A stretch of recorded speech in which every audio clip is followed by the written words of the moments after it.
Jamie Glowacki, and I am the author of OCRAP Potty Training. And today I want to talk about a common problem that happens, especially in the first few days of potty training. And I call it the fear of the release. So this is the child who will willingly sit, but will not pee for a really long time. Now they might just be a camel, or more likely you're seeing discomfort and that they really want to, but the minute they sit down on the potty, they have this fear of releasing the pee. So there's a few things you can do to help this along. Number one, you can definitely use the old running water trick. So you can have the potty in the bathroom, and if you can run bath water, even better because it's nice and strong, but running water in the sink too. That often will just help. You can try horse lips. So if your child makes horse lips, that is a trick used in labor to help soften the cervix, so it can help with sphincter muscles. You can try blowing bubbles or blowing through a straw. So, if you don't want bubbles all over your house, you can just have the child try to blow through a straw, and that often will release the pee. Also, if you can get them laughing, a very small tickle, or if your child, enjoys, I don't know, a video or some sort of physical humor, maybe you could get them laughing, because it's really hard to keep peeing when you're laughing. You can also use, as they're sitting on the potty, you can take a small bit of warm water and run that over their genitals, just a little. Some kids really don't like this, so kind of go gently at first and see how your kid is about it, but it can be really effective for just helping them release. You can also have them play, if their hands are in a small bowl of warm water, or even their feet in a little bit of warm water, that can also release the pee.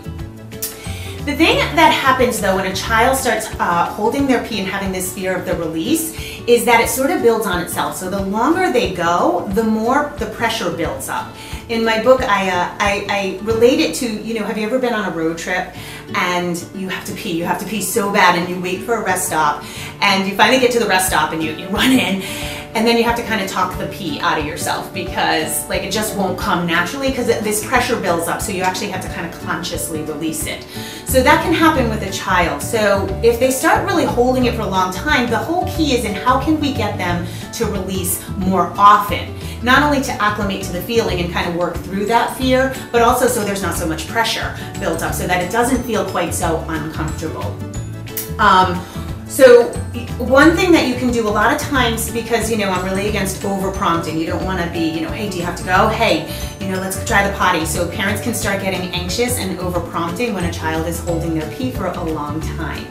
So one thing you can do is set a kitchen timer. You can set a timer at arbitrary times. If you think your child can hold it for an hour, maybe set it once every hour. The timer helps make it mechanical so that it's not you, mom, and it also kind of puts a mental check on us, the parents, so that we're not over prompting. We go, oh, I really want to sit this kid down on the potty, but I'm going to wait for the timer to go off.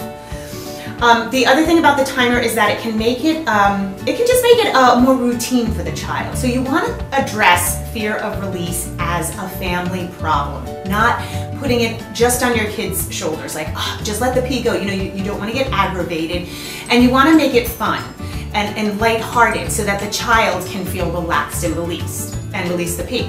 So how you do that is, you set the timer, and you can say, oh, hey, the timer went off. Let's sit and try one of our tricks. And so you can kind of run down that list that I just gave you and see what might work. You don't want to try all of those things in one sitting. The child will get overwhelmed, and you will also appear frantic, which then causes anxiety for the whole situation. So every time you set the timer, you guys can try to go to the bathroom and try one of these tricks. And so making it a family affair really helps. A child can feel a lot of pressure in this process, and that pressure can cause anxiety, which is causing the child to clench up and hold the pee. So we want to just loosen it all up for the child and make it nice and relaxed. Another thing is that you want to use language that lets the child know that the child is actually controlling this. So kids mostly resonate with a pee gate, a pee door, or a pee switch.